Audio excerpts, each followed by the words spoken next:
Para o encerramento da conferência Desafios da Mobilidade nos Territórios de Baixa Densidade, uma conferência organizada pela Autoridade da Mobilidade e dos Transportes, em parceria com o município da Covilhã e a Universidade da Beira Interior, tem a palavra Sua Excelência, a Ministra da Coesão Territorial, Ana Abrunhosa. Muito obrigada. Eu não estive convosco desde madrugada, com muita pena, porque um bocadinho em cima da hora o Sr. Primeiro-Ministro chamou-nos, a mim, ao Secretário de Estado e a outros ministros e a outras entidades para uma reunião e quero dizer-vos que foi com muita pena que não estivemos convosco.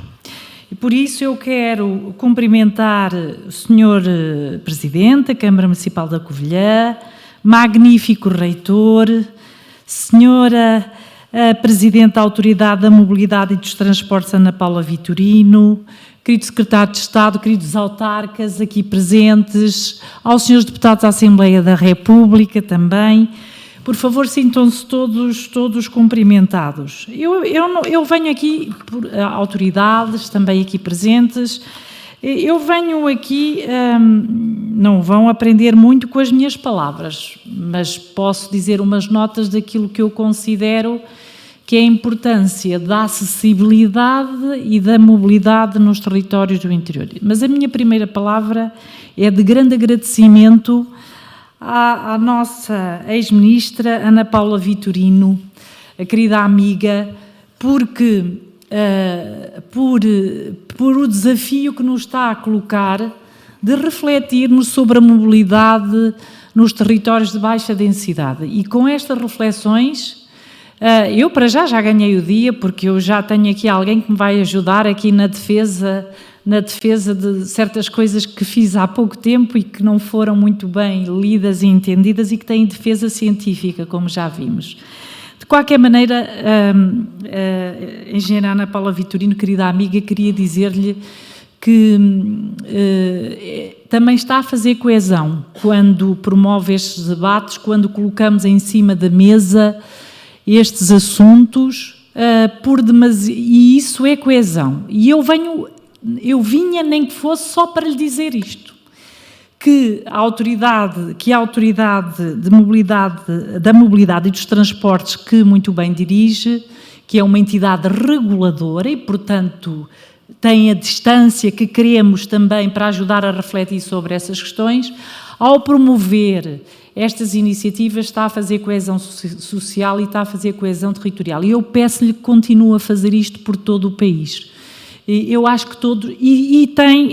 eu estive a ver o programa, que é extenso, e terão reparado ao longo do dia que a maior parte dos oradores é daqui, é da casa, é daqui, é do território. Portanto, nós estamos a falar de investigadores, de pessoas de elevado nível científico, estamos a falar de presidentes, estamos a falar de pessoas ligadas a entidades que conhecem o território e que o conhecem numa perspectiva de autarcas, obviamente, que são importantíssimos porque têm também esta competência dos transportes, têm-na enquanto autarcas e têm-na também enquanto membros das comunidades intermunicipais e, por isso, só o programa vale a pena e o programa em si também já mostra a intenção destas iniciativas, que é envolver os atores locais nas soluções que venham aqui a ser debatidas. Eu tenho muita pena de só ter podido, eu mal saí da reunião, vim dentro da velocidade,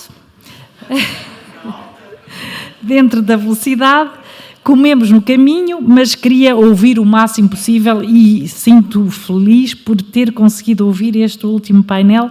Portanto, eu só imagino o que perdi. Fui lendo os takes da Lusa e, portanto, vou um bocadinho também falar sobre isso. E eu gostaria de começar também pela forma como encaramos estas áreas de baixa densidade. Nós não podemos ignorar que há uma dualidade que persiste no nosso país. Nós não podemos, só que eu creio que a resolução dos problemas não é pormos o litoral versus o interior, não é pormos o urbano versus baixa mobilidade.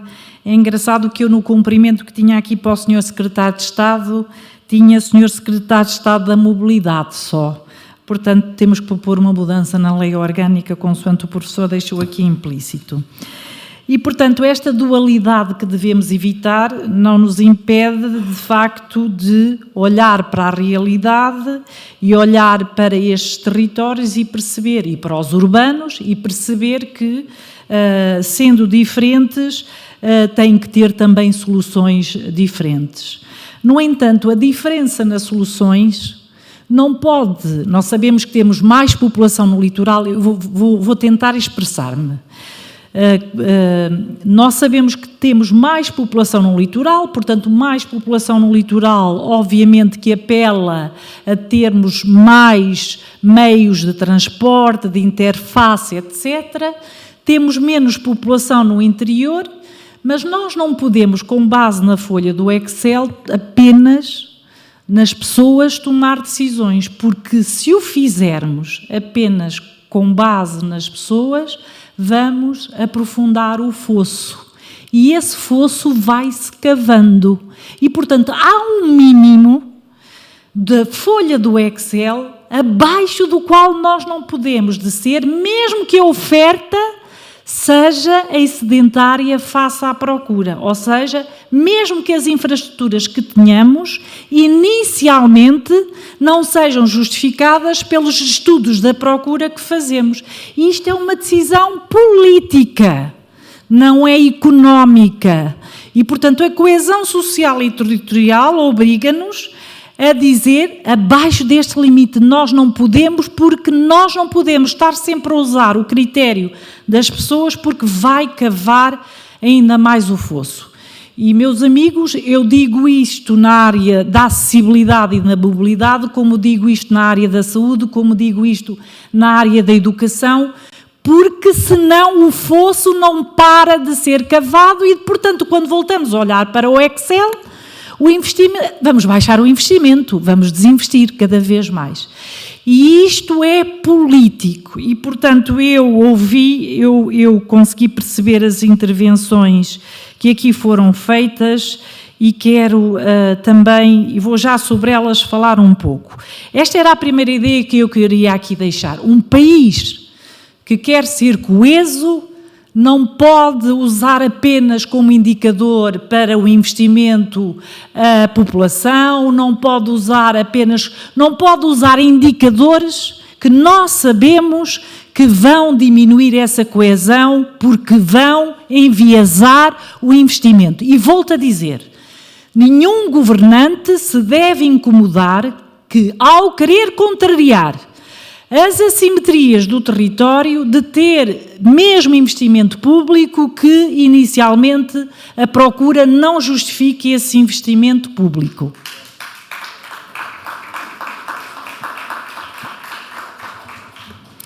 Até um passado recente, o transporte individual em automóvel foi dominante na formatação das políticas públicas e dos instrumentos de planeamento.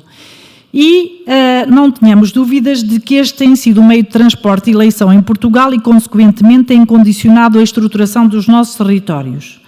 Aliás, em algumas partes do nosso território, precisamente porque ainda não temos em quantidade e em qualidade alternativas, o transporte individual continua a ser o dominante e, por isso, não foi por nada que ainda hoje aqui se ouviu falar de estradas e como o problema da acessibilidade também muitas das vezes nestes territórios, ou seja, o problema das estradas ainda não está resolvido.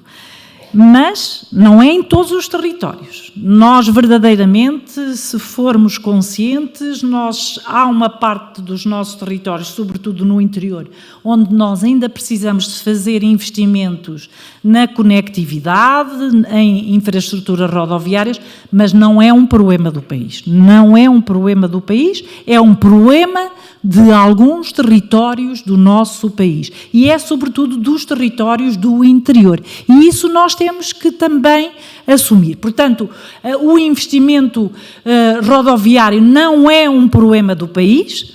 Também termos o número de quilómetros per capita enviesa, porque se olharmos para o interior, nós temos ainda necessidades que temos que suprir.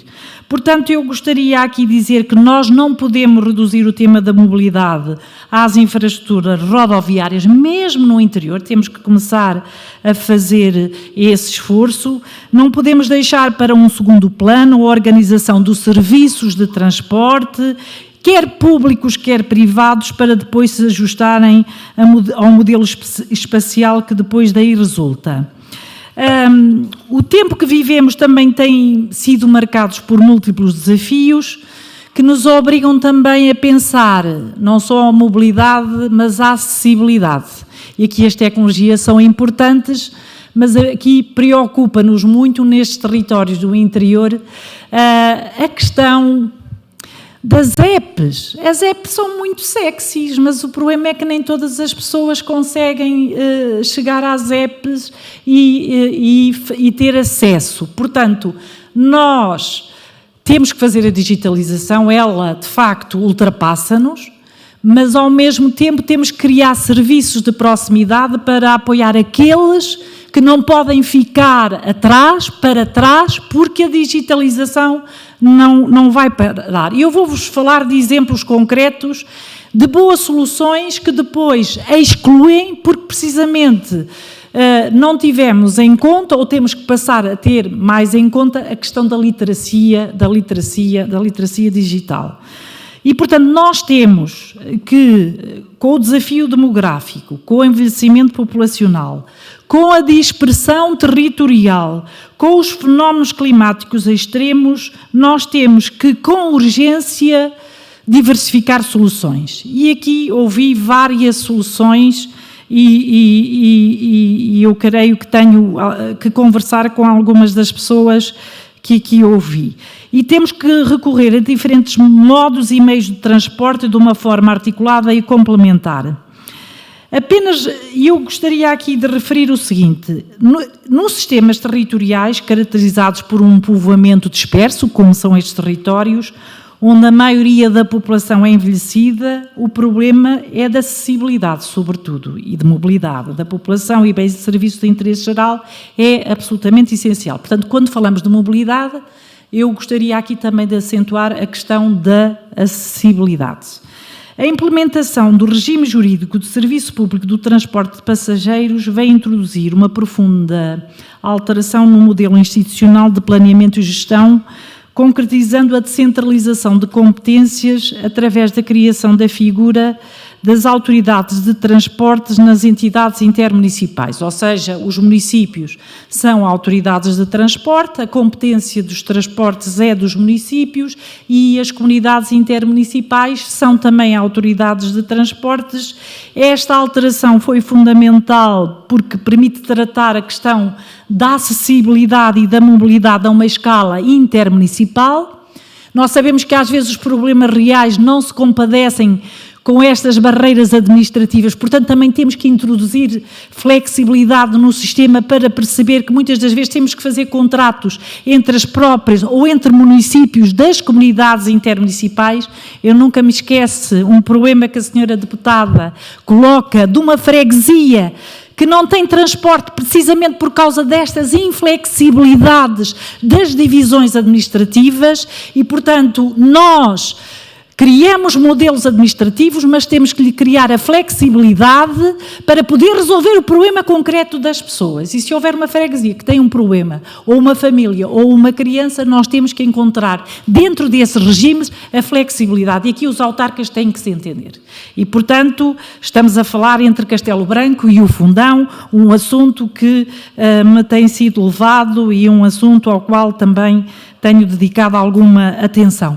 E a legislação não pode ser a resposta para não resolver um problema, porque há soluções legais para resolver o problema de, entre diferentes municípios de duas comunidades intermunicipais, fazermos contratos para resolver estes problemas. Eu gostava de dizer esta situação porque ela é concreta do nosso território.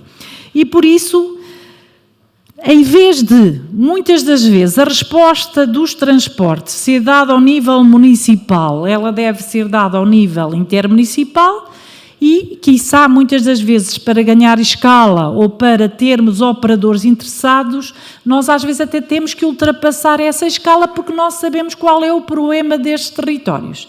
E também gostaria aqui de deixar uma nota, não é de crítica, é uma nota de chamada de atenção. Quando os nossos autarcas se sentam nas comunidades intermunicipais, e eu sei que procuram fazer isso, têm que sentar à mesa os operadores económicos, têm que sentar à mesa todos aqueles que depois são destinatários ou os serviços que depois, onde as pessoas se vão dirigir, as maiores empresas empregadoras, etc. Ou seja, quando se desenham estas soluções de mobilidade e de interoperabilidade dos diferentes, da intermodalidade entre os diferentes modos de transporte, é muito importante que nós também ouçamos os diferentes, a universidade, por exemplo.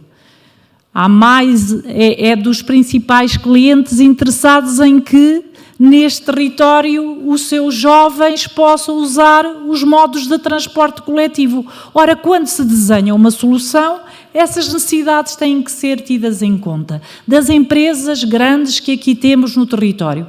Não é possível desenhar um modelo de transporte se ele não estiver adequado aos horários de funcionamento destas entidades. Há necessidade de uma pessoa vir de avião, apanhar o comboio em Lisboa e vir a tempo de uma reunião normal. E, portanto, quando desenhamos estas soluções, nós temos que a desenhar para que o serviço esteja, passe o pleonasmo, ao serviço das pessoas e permita que as pessoas, no seu dia-a-dia, possam, de facto, fazer vida sem usar o transporte individual.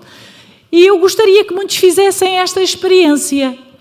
Eu consigo viver em Lisboa sem usar uma única vez o transporte individual. Aliás, eu em Lisboa, mesmo quando não estou a trabalhar e, portanto, não tenho o transporte de serviço, não tenho motorista, eu não uso o transporte individual uma única vez. Não uso. Para ir ao cinema, para ir fazer compras, não uso. Porquê? Porque tenho transportes coletivos, tenho que são públicos ou privados. Públicos ou privados. É que nós também temos, nas grandes centros urbanos, temos a diversidade desta oferta.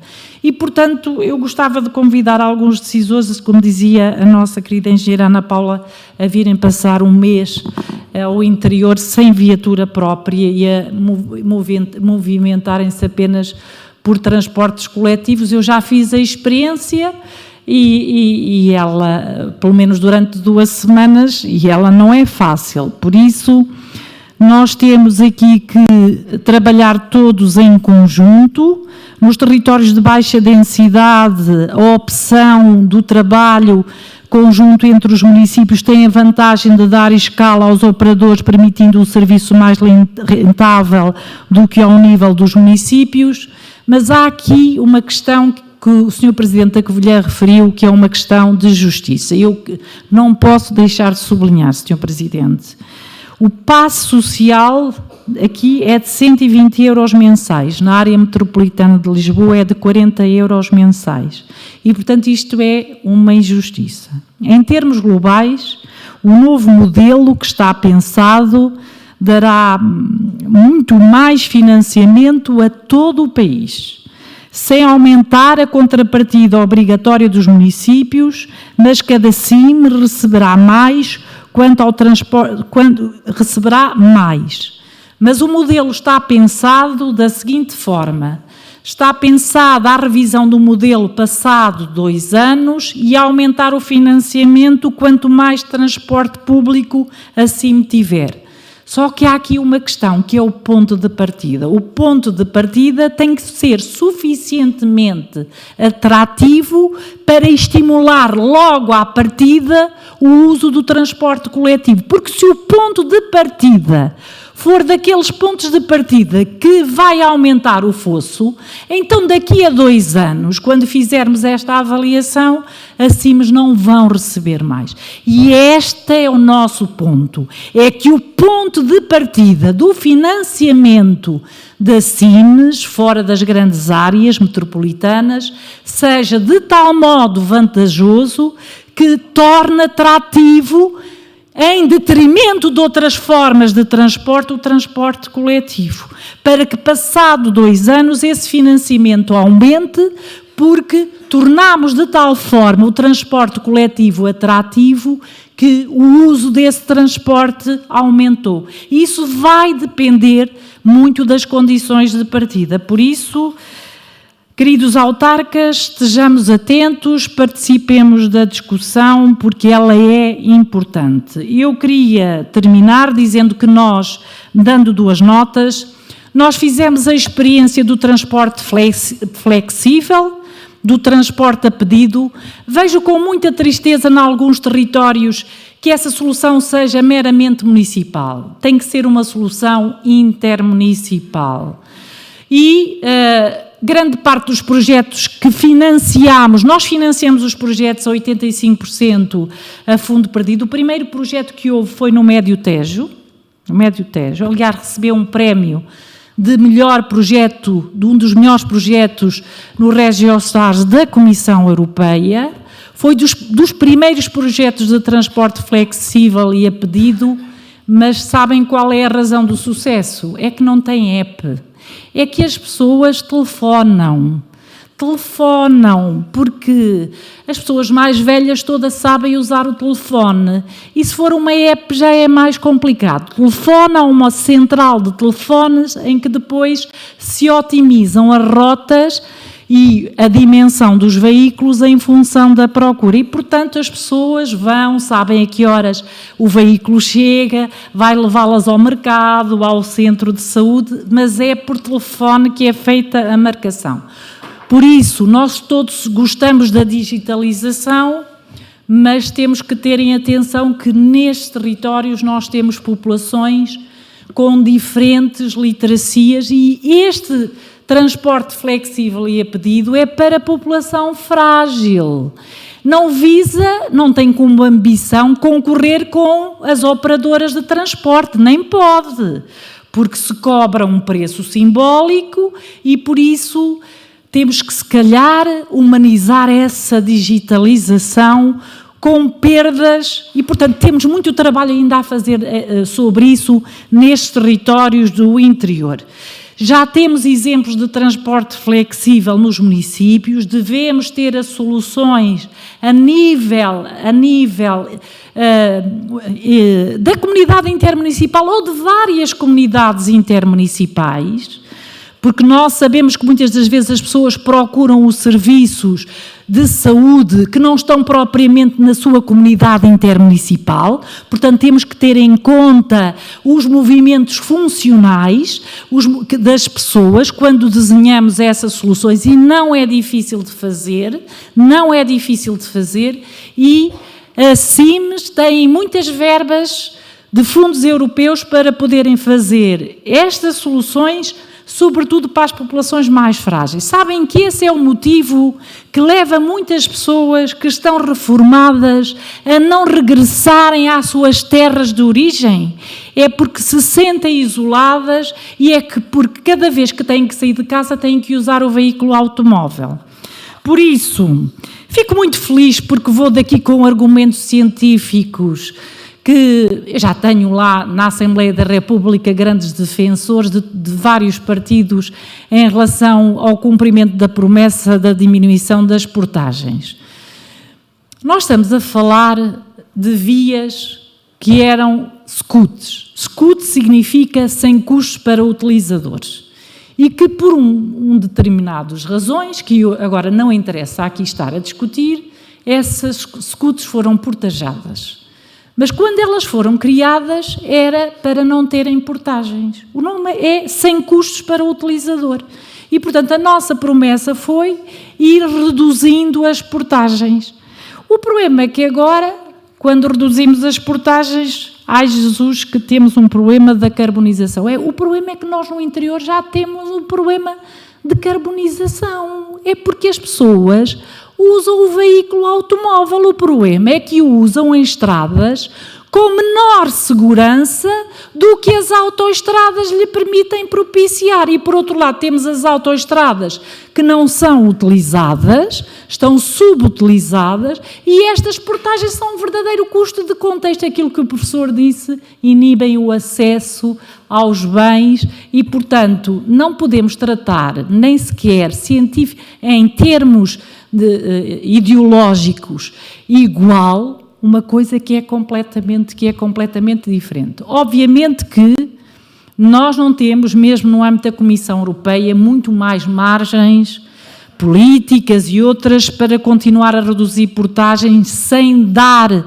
clara evidência de que isto é feito com um extraordinário esforço de tentar estimular o uso do transporte coletivo e do veículo elétrico e da utilização do veículo elétrico e não da aquisição.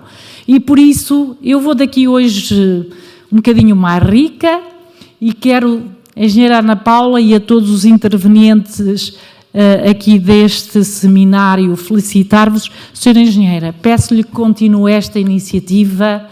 O Ministério da Coesão Territorial, se for preciso, associa-se a ela, já se associou, considere-nos seus associados, porque com estas iniciativas, com a iniciativa que fez hoje, envolvendo os atores que a envolveu, a senhora e a sua entidade fizeram coesão social e territorial e creio que hoje todos os que aqui estão deram por muito bem utilizado este dia que foi de fruição no comboio e que foi de reflexão de alto nível e que eu vou ouvir mais tarde. Já tive a felicidade de ouvir algo que me entusiasmou. Aliás, já vou daqui com uma reunião marcada, professor, um time que vamos fazer na segunda-feira e, portanto, o que é que eu vos peço? É muito fácil chegar a mim. Estas questões da mobilidade, estas questões da interioridade, estas questões de tratarmos diferente o que é diferente, exige não só um trabalho de uma ministra, exige o trabalho de um país inteiro. Isto é um desígnio em que uma ministra não pode fazer alguma coisa, mas exige o trabalho de um país inteiro. E foi isso que nós hoje sentimos um bocado aqui nesta nossa Covilhã, nesta nossa região. Bem-ajam pela vossa atenção.